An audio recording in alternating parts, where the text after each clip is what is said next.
Sonic and the Tales of Deception, Story 1. A robot gets destroyed, and Sonic finds out it was Knuckles who did that to save him and thanks him.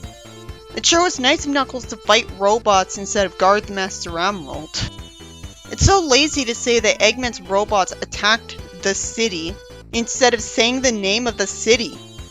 Nothing interesting happens until Eggman reveals that he's going to have robot bees sting the heroes to inject them with nanobots to turn them into robots. With the last part, issue 152 of Archie Sonic already came up with that. This only looks new because it's combining the idea of buzz bombers with the very common if impressive nanobots. And it's only impressive because Sega allowed Archie Sonic's style robotization to be in a novel based on the games before IDW came out. Him saying tiny before nanobots is forced from how redundant it is. Instead of the story immediately going on to have the heroes face the buzz bombers. I get to see Amy call Sonic amazing, only for it to be undermined by Tails rolling his eyes when he's supposed to look up to Sonic, so we would really appreciate this. Like, you can also go the other extreme and have them look up to Sonic too much. And as usual, it's not even just a matter of supposed to for me, it's just better for him to admire the main character. Sonic says she's right that he was amazing. Game peers get annoyed by this kind of thing because in the game, Sonic will say no sweat or it was nothing or tell people to stop. He could just be saying that to present himself as humble when he isn't, to make himself look good. That must have been what I assumed, since I never questioned someone who's supposed to be cocky being grateful for getting shown appreciation and respect as a normal person would. It's not even something that requires overconfidence. This is a bit annoying of him, though. But if Sega really cared, they would say, no, don't do this. Knuckles tells Sonic he couldn't have beaten the robots without him, and Sonic disagrees while the narration says he's only pretending to be offended, which adds a little depth to his character. Sonic really didn't need their help fighting a bunch of measly badniks, so there was nothing wrong with what he said here. Tails somehow thinks it was suspicious that it was easy to beat those robots, even though it's always effortlessly easy to beat badniks. Somehow Sonic agrees with him, while Knuckles says that wasn't easy because there were a million robots, even though it wouldn't matter how many robots there are. With most of these people, all they would have to do is start a spin jump, and they could just badnik bounce a million times with no chance of getting hurt. So Knuckles and Tails would have no excuse for fighting in a way that didn't involve the spin jump, because they're just risking eventually tiring themselves out with all the physical exertion. Doing it at first is fine, they just want exercise, but it would be weird for them to keep doing it that long. I don't think this writer has ever seen footage of the games before if robots are being taken as seriously as something that ever try to put up a fight. They're only a problem when they have projectiles, and the story hasn't bothered to explain which exact robots these were, because that would be not lazy. If there are robots that usually threw or fired projectiles, and they never did, then the heroes would have a good reason to be suspicious. Finally, a huge swarm of robot bees head for the heroes looking like a gray cloud that shrinks into a cube and heads for Sonic, paralyzed in wonder. I hope the narration's being literal when it says Sonic was hypnotized by the bees. Because if they used magic to hypnotize him, that would justify him stupidly standing still. But it's really not worth the irritation when the bees could have easily been sent to sting the heroes when they were already distracted fighting. Which is what I thought would happen. The bees could have attacked them from behind that way. Knuckles slams Sonic to the ground, which snaps him out of what's called a hypnotic trance. But that just causes Knuckles to get stung. Then the robot bees regroup as the cube and fly away instead of trying to sting the rest of them. Because that would mean Eggman wins. I have to assume that the robots lost their stingers, so they're leaving to have Eggman give them some more. Knuckles somehow wonders what happened to him and immediately feels exhausted after he first got infected, which is way more overpowered than the metal virus. If it was that, then he still would have been able to fight for quite a while. Meanwhile, if Eggman had used these things instead, he probably would have won.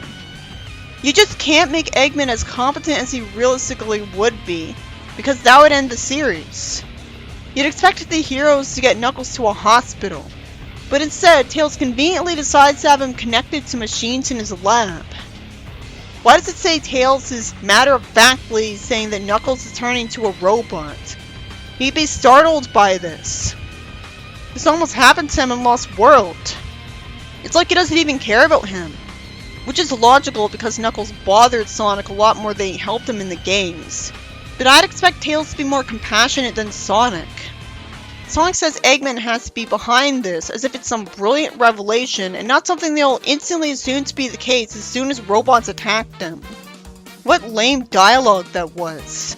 At least it's also written to be angry about this, showing that he cares. Ironically more than Tails does. Tails says that they've got one shot to help him. They have to get inside Knuckles and destroy the nanobots. Or he could send nanobots of his own against them. Oh, how convenient, he already has a shrink ray. Well, it makes sense that he would have wanted to make a shrink ray a while ago so he could carry around what's normally big, heavy lab stuff. Or materials. IDW doesn't have Tails have a shrink ray in his lab, because this story actually respects how competent a character he would be. But I'm still not impressed by this plot point, because I've already seen literally the same thing happen in Archie Sonic. The only thing new here is that more than just Sonic is going to get shrunken. Tails under the assumption that nanobots are being controlled by a leader nanobot among them. It's ambiguous whether that was the case last time. The story wastes my time with blatant padding having slow pacing instead of instantly getting to the part where the heroes are shrunken. Also, Tails gave Sonic a handheld digital map of Knuckles' innards with a flashing dot showing Sonic's location on the map. How goofy that he already made such a map that he never would have thought he would need until minutes ago. Sonic didn't need a map to do this in Archie. Sonic's shrunken, and Tails uses tweezers to pick him up. I also like the extra detail that Tails and Amy knew not to speak, because the sound waves could have been like a huge gust of wind to Sonic. And it sure is a magic shrink ray to not have Sonic start freezing to death in no time from being so small. But it's a magical world, so Tails could have just used a magic material to make the ray. Sonic's really the only one going to get shrunken apparently. So much for the story being new.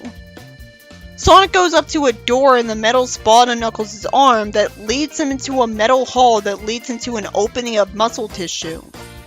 How would he be able to see anything? There would be nothing but darkness. I just have to assume magic is what's keeping this place well lit by making the walls glow in the dark. It was definitely magic last time. I mean, he does have magical powers, so why not? Here I could assume the nanobots were providing the light.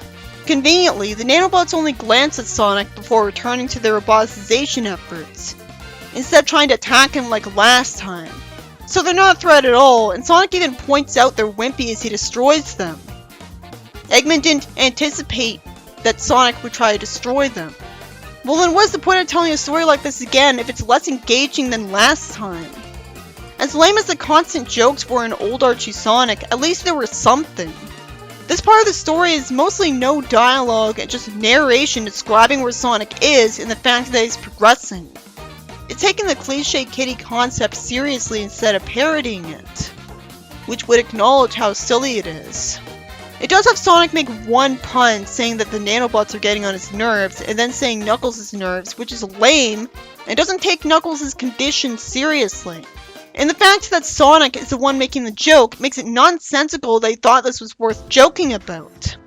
Speaking of no charm, it wastes even more time by showing Eggman discovering that Sonic is there in way more words than it needs to. He finds this out because any damage to the robots alerts him about it. It was smart of him to make this something that can happen. It makes sense that Sonic wouldn't get to the brain faster than he did, because he's covering less ground from being small. He runs in a circle to create a whirlwind, which is slightly more interesting than him attacking how he usually does. I'd say slightly because he's still done this a million times before. And the whirlwind not only yanks some of the robots into it, but has them smack into each other. So that feels new and also impressed me. It's also interesting that Sonic gets himself sent up by letting the breath in Knuckles' windpipe carry him to the brain, and the story says he climbed into the brain. but it doesn't mention that he had to go through any fluids to do so. At least it doesn't confirm that he didn't have to either. Again, Sonic attacks the robots the way he usually would. Surprisingly, none of them put up a challenge, not even the leader of them. There's not even any dialogue from the leader. Meanwhile, in Archie, Sonic actually had a challenge dealing with the nanobots, which meant that things were actually happening in the story, and things that I never saw before in Sonic as well. At least this acknowledges that Sonic shouldn't need anyone to save him from a fight with a robot. Let alone some weird character that just showed up who shouldn't exist. Somehow Sonic destroying the Queen robot caused all of the other robots to self-destruct, which would only be possible if it were intentionally a feature Eggman put into it for no reason, considering that the self-destruct doesn't create a huge explosion that would have killed Knuckles. Eggman would have won here if he had announced to Sonic that destroying the robots would kill Knuckles that way. Self-destructing robots was just as stupid in the games as well. But at least there I can assume that maybe it's not canon and it's just meta logic for the sake of the player. Sonic is so dumb, he doesn't know how to get out of here when it'd be common sense that he has to go back the way he came and leave through Knuckles' nose. Eggman rips off the main villain of Inspector Gadget saying "next time Sonic." And because it's a mimetic line, I don't think it has anything but him being made fun of, which is dissonant with how amazingly competent and brilliant his idea was. The story ends with Sonic thanking Knuckles for taking the stings for him, but then making it all about himself and his ego anyways by redundantly saying that he would have stopped the robots at the last minute anyways. Even though Knuckles went through something bad and he had to save him because of what he did for him that he's dismissing as not being necessary to his face. This might be worse than how Fleetway Sonic treated Knuckles. This story by Jake Black has functionally the same premise as an Archie Sonic story where Sonic has to use the shrink ray of his inventor friend to go inside one of his friends to destroy Eggman's nanobots that had made one of them completely exhausted and passed out. The story's execution was boring from how blandly uncreative it was, because usually the plot's just that Sonic runs around and destroys the nanobots the way he usually fights robots, and doesn't deal with any creative challenges. It only had one new idea, that he needs to use wind from inhaling to go up to the brain. But that's a brief moment that only exists to justify the plot progression. It's not a new idea that happens during a fight with the leader of the robots, who doesn't have any lines this time. He doesn't try to have any charm. The story doesn't do enough that's creative and memorable. So there's less to respect because it didn't take as much effort to come up with. Only the beginning was awesome by making Eggman extremely competent. For once he acted like he logically would as a genius. But nothing was done with that because Knuckles didn't turn into a robot and start attacking, because instead it was taking forever to become a robot. This is the longest roboticization ever took. And that's new, but it's not good because it makes the roboticization just hollow fan service. The robot Knuckles could have been knocked out and put in restraints so it didn't have to take forever for Sonic to cure him. At least Knuckles got the nanobots in him without it being because he was stupid. He didn't trust something that was clearly called to make robos. A few improvements doesn't make it good though.